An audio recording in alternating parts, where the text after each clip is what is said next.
એટલે આજે અહીં કથા છે, પ્રોગ્રામ છે, અમે બાજુમાં બિપિનભાઈ, ફરીદાબેન બધા કલાકારો બેઠા છીએ. આ છોકરાઓ ઝીણું ઝીણું વગાડી રહ્યા છે. ચાંદને સૂર્ય અમે ચાંદે તો સોયત્રા કાઢી નાખ્યા. હે ઢોલ ને એમ થાય ભાઈ ભાઈ એની ડોકમાં આવ્યો તો પરમાણ. સંગીતને પોતાને પડખે આવવાનું મન થાય હો અમુક કલાકાર પાસે. અમુકથી તો સંગીત આખું ભાગે આ ફોડી નાખશે પણ વાગશે નહીં. આ વગાડે છે કે ટીપે છે. હે રાવણના હાથમાં ડાક રમતો હોય તો રૂડું લાગે. હે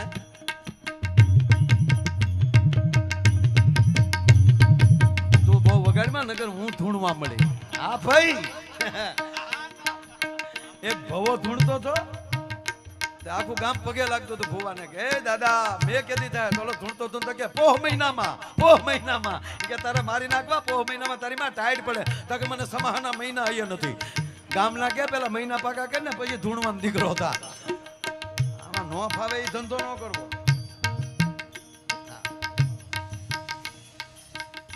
જોયું નો હોય તો નભે નહીં પૃથ્વી પાવનરા.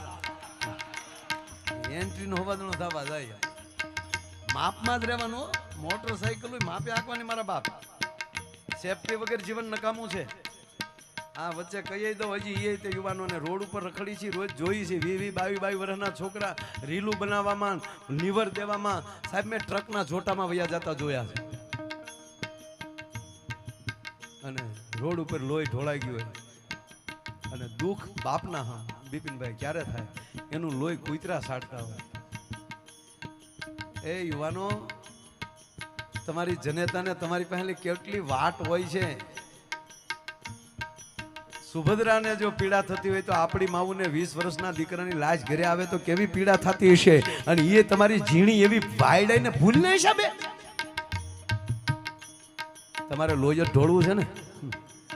મિલિટરીમાં ભરતી થઈ જાવ તમારા એક લોહીનું ટીપું તિરંગાને ઉજળો કરી દેશે ને તમારી માનું ધાવણ ઉજળું કરી દેખાડશે. આ તો મરી જાય ને વાયડાઈમાં ખપી જાય.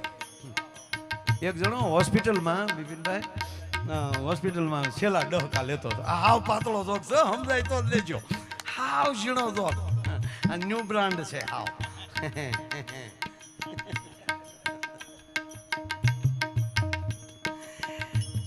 યાર હું કહું તમને મારા તમારે સામે આમ વારી જવાનું મન થાય છે. એવી રીતે તમે બધા બેઠા છો ને તે એ ડોક્ટરે તપાસ કરીને બધું રિપોર્ટ જોયા ને ઘણું એને 3-4 દી થઈ ગયેલા દર્દી નહીં તે. આ દર્દી રહે એવો હતો નહીં, છેલ્લા સ્ટેપમાં હતો. એટલે ડોક્ટરને થયું કે આને કહેશું તો આઘાત લાગશે.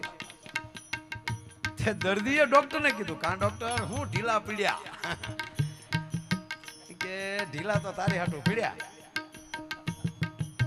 હોય કયો ને તાકે બીજું કાંઈ નથી. ડોક્ટરે વ્યવસ્થિત સુધારીને કીધું એ અહીંયા બેઠા એને ટપો પડે તો. ડોક્ટરે સુધારીને એટલું કીધું કે બીજું કાંઈ ભયલા નથી પણ તમારા મોબાઈલમાં જે આડાવાળા મેસેજ પીડ્યા હોય એ ડિલેટ કરી નાખજો.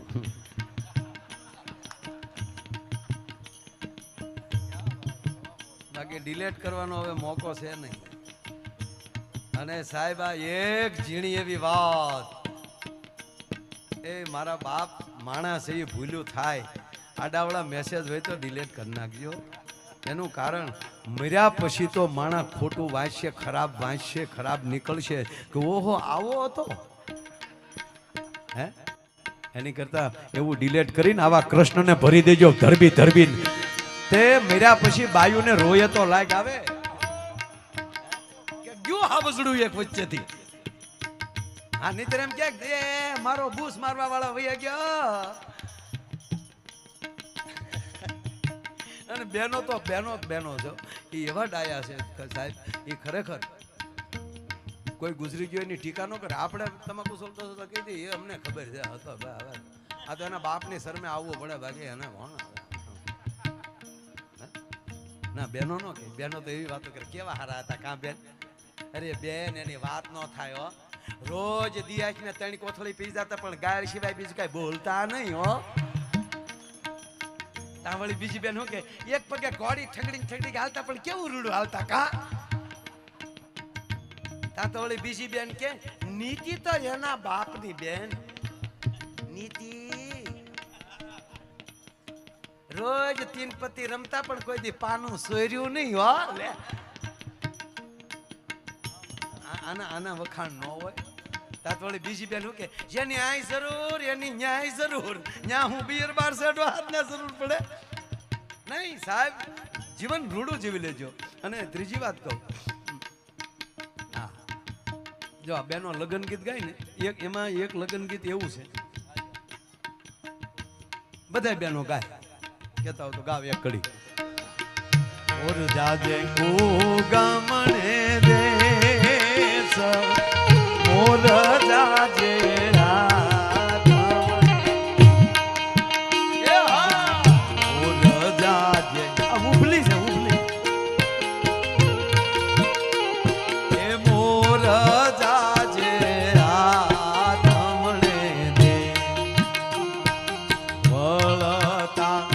જાજે રે વેવાયોને માંડવ રે.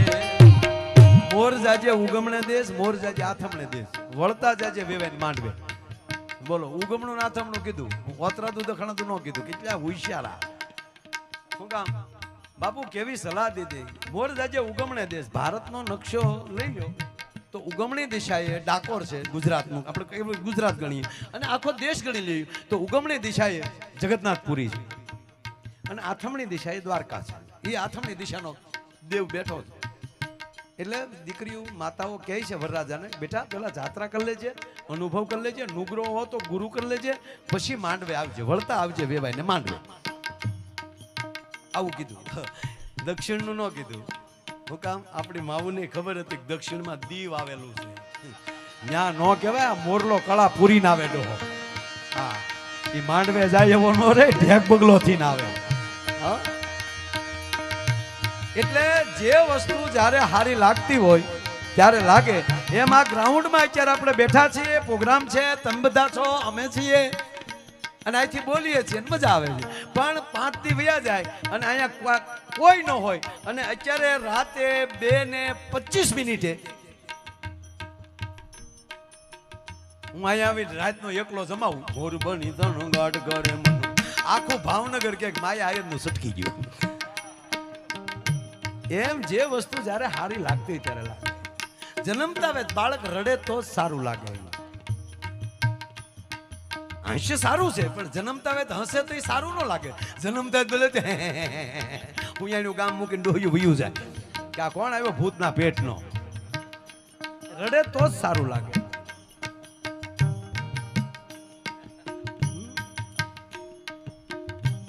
આ તો રડ્યોય નહીં, હસ્યોય નહીં, સીધો બોલ્યો.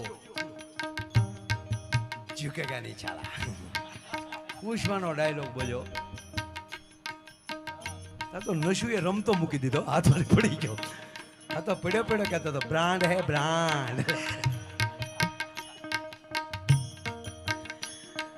સંશોધન કર્યું ને જાણ્યું ત્યારે ખબર પડી કે આ છોકરો પેટમાં હતો ને તેથી એની માએ 45 વાર પુષ્પા જોયું. સાહેબ એની વાતો ન રે. પણ મૂળ વાત કરું બાપ કે આપ બધાના પ્રતાપે ઘણા બધા દેશમાં ગયો છું. જો આ વાતો જ્યાં મૂકી વેચ પછી આવતી જાય છે, તમે ભૂલી ગયા હો.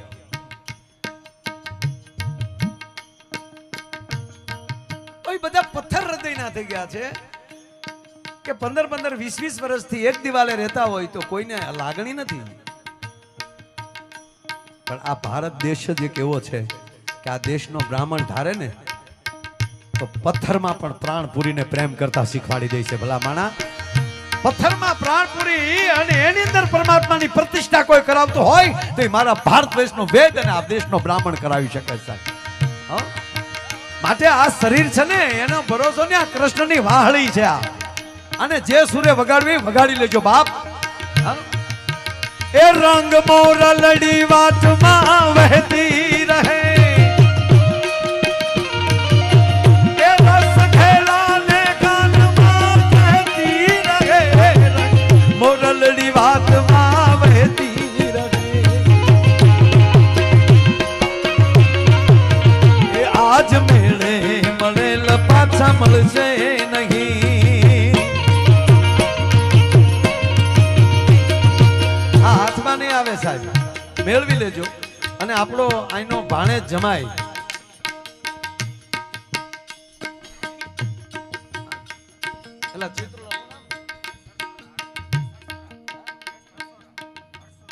આ યશ હરસોરા આ ઘણા વર્ષથી મારા સંપર્કમાં છે હો સાહેબ. આમાં નામમાં ઉકલ્યું ને એટલે મને આ તમારો ભાણેજ જમાય સાહેબ. એની જે રંગોળી જે પૂરવાની જે એનાની કળા છે, વર્લ્ડમાં મેં આવો કોઈ કલાકાર નથી જોયો સાહેબ. જે રંગોળીથી ચિત્ર ભગવાન સોમનાથનું, માં મોગલનું જે રંગોળીથી જે ચિત્ર બનાવે છે, એકવાર હરસોરાને તાળીના ગીલારથી બધાવો. યસ હરસોરાને શાબાશ દોસ્ત, વાહ. એ આજ મેળે મળેલ પાછા મળશે નહીં, એ આજ મેળે મળેલ પાછા મળશે નહીં, વહી જાતા આ વેણ પાછા વળશે એ નહીં. વહી જાતા મેળ પાછા મળશે નહીં. કેવા જૂના ગીત જોવો તો ખરા. આ વેણ જે નીકળે એવું વેણ ન કાઢતા, એ પાછું નહીં વળે. એટલે મીઠું બોલો. તેરે મેરે મારા વાલીડા ખરેખર છો. વહી જાતા આ વેણ પાછા વળશે એ નહીં, વહી જાતા મેળ પાછા મળશે